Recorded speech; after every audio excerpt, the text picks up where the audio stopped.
अध्यक्ष होते राष्ट्रीय, आणि ज्यांनी स्वामी विवेकानंदांनी शेवटच्या माणसाचा विकासाचा जो विचार मांडला तो पुढे नेला, अशा दीनदयाळ उपाध्यायांच्या नावाने जी योजना सुरू आहे, शहरामध्ये नोकऱ्या उपलब्ध करून देणं आणि नोकऱ्यांसाठी प्रशिक्षण निर्माण करून देणं, सर्व महानगरपालिकांना, जिल्हा परिषदांना या विषयामध्ये सातत्याने मुख्यमंत्र्यांचा आग्रह आहे की विकास म्हणजे रस्ते नाही, ते करूया. तर काल 100 कोटी सँक्शन करून आणले सुधीर गाडगे यांनी.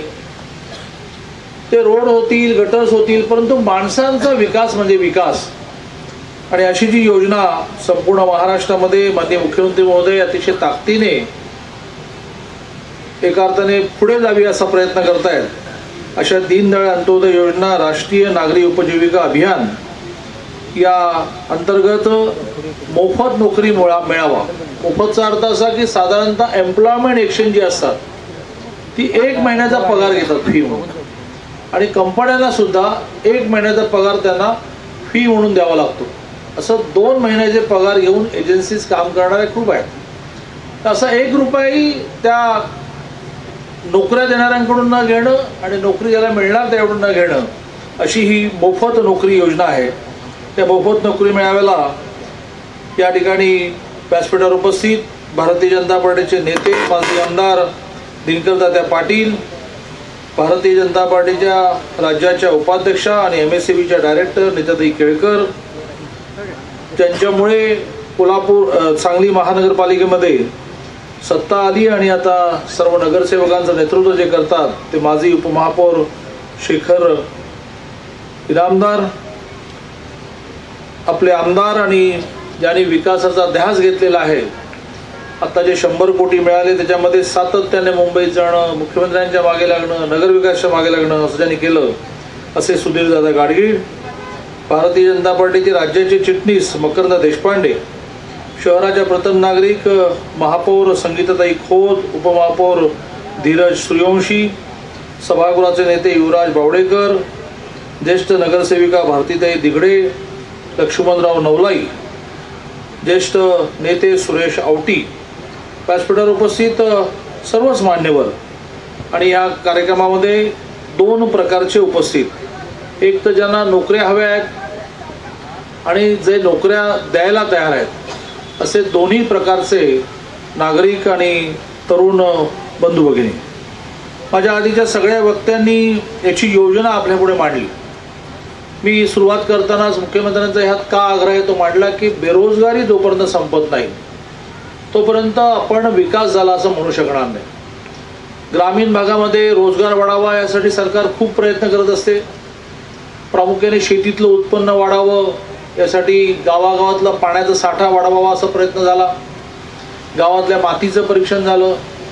गावामध्ये आता नव्याने प्रत्येक शेतकऱ्याच्या अकाउंटला 6,000 रुपये टाकून ज्याला आपण इनपुट कॉस्ट म्हणतो, बियाणं, खतं, कीटकनाशकं, हे प्रामुख्याने करोडो शेतकऱ्याला मिळालं की त्याची शेती होते, ते मोफत देण्याचा उपक्रम आता सुरू होतोय. प्रत्येकाच्या अकाउंटला 6,000 याप्रमाणे 12 कोटी लोकांना 72,000 कोटी मिळतील.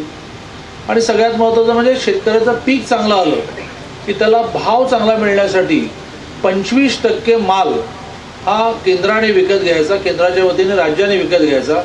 प्रसंगी त्या राज्याने पैसे असतील आणि आवश्यकता मार्केटची असेल तर 50% विकत घ्यायचा, त्यातून त्याला किमान भाव द्यायचा. हे सगळं करून आपण ग्रामीण भागामध्ये बेरोजगारी कशी संपेल, लोकांना आपले पैसे कसे मिळतील, लोक सरकारवर अवलंबून राहणार नाहीत, कर्जावर अवलंबून राहणार नाहीत, कर्जमाफीवर अवलंबून राहणार नाहीत, असा प्रयत्न खूप करत असतो.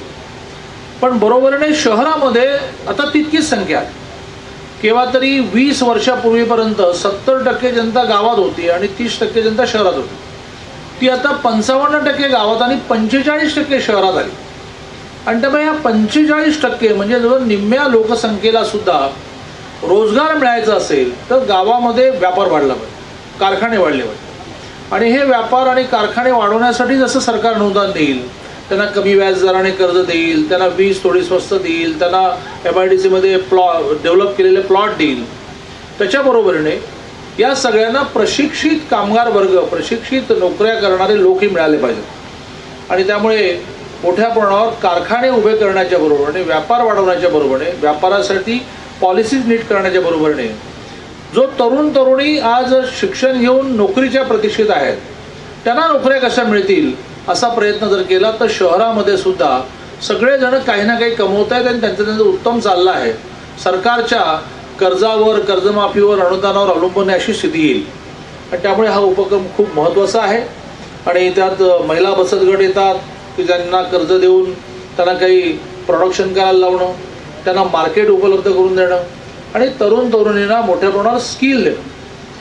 मी 2-3 मिनिटांमध्ये जे प्रयोग चालले आहेत त्याची थोडी माहिती सांगतो की जेणेकरून आपल्याला स्पष्टता येईल की आपल्याला काय करायला पाहिजे. एकदा सगळ्यात महत्त्वाचं म्हणजे काय की नोकरीची जी सरकारी नोकरी नावाची कल्पना आहे ती एकदा मनातून काढून टाकली पाहिजे. कारण दिवसेंदिवस सरकारी नोकऱ्या त्या कॉम्प्युटरायझेशनमुळे हळूहळू कमी होत जाणार. लोकसंख्या तर वाढत गेली. केव्हा तरी स्वातंत्र्य मिळालं त्यावेळेला संपूर्ण देशाची लोकसंख्या समजा 50 कोटी होती. ते 70 वर्षामध्ये 100 नाही डायरेक्ट 123 कोटी झाले. आरोग्याच्या सुविधा चांगल्या मिळायला लागल्या, मृत्यूचं प्रमाण कमी झालं. पूर्वी घरामध्ये 10 मुलं जन्माला आली की 2च जगायची. आता 10 मुलं जन्माला आली तर सगळी जगतात. चांगली स्थिती आहे.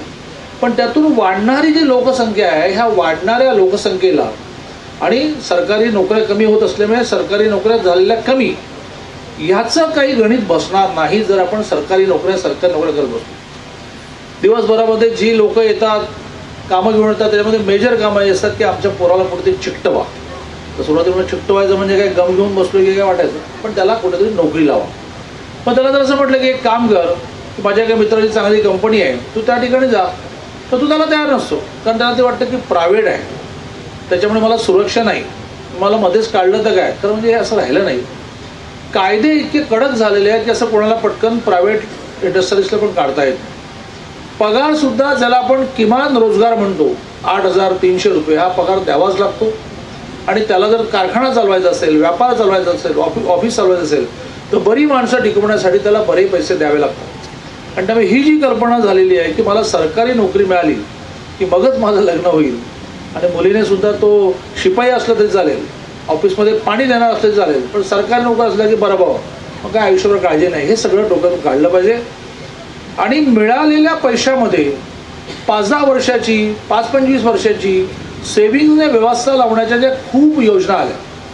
शेवटी सरकारी नोकरी काय लागते तर दरमहा 15,000 रुपयाप्रमाणे पुढे जे 30 वर्ष 35 वर्ष सर्व्हिस करणार तेवढे पैसे लागतात. पण त्याच्यापेक्षा प्रायव्हेट नोकऱ्यांमध्ये मिळालेले पैसे हे साठवले, ते नीट इन्व्हेस्ट केले आणि सगळ्यात महत्त्वाचे रिटायरमेंट नंतर सरकारी नोकऱ्यांमध्ये ज्या सुविधा आहेत त्याच्या प्रायव्हेट एजन्सीच्या माध्यमातून जर आपण सुविधा उपलब्ध करून दिल्या. मग अटल पेन्शन काढली तर रिटायरमेंट नंतर पेन्शनची व्यवस्था झाली. मग वेगवेगळ्या प्रकारच्या इन्शुरन्स पॉलिसीज काढल्या की जर रिटायरमेंट नंतरची आरोग्याची व्यवस्था झाली तर सरकारी नोकरी लागते कशाला. आणि तेव्हा केवळ सरकारी नोकरीच्या मागे न लागता आपला उद्योग करणं, आपण लोकांना नोकऱ्या देणारे निर्माण होणं असं करण्याची आवश्यकता आहे. आणि म्हणून अण्णासाहेब पाटील महामंडळाच्या वतीने आपण 10 लाखाचं कर्ज विना व्याज द्यायला सुरुवात केली. 10 लाखाच्या कर्जाला 5 वर्षामध्ये सरकारला 3.25 लाख व्याज भरावं लागतं. म्हणजे प्रत्येकाचे 3.25 लाख रुपये सरकार भरणार. सगळ्यात महत्त्वाचं म्हणजे आपण हा निर्णय केला की पहिलं वर्ष जे आहे त्या वर्षामध्ये त्याला धंदा सुरू करताना थोडं उत्पन्न मिळत नाही तर पहिले वर्षभर त्याने हप्ते नाही भरले झाले, त्याला ड्राय पिरियड म्हणतात. तो ड्राय पिरियड आपण घोषित केला.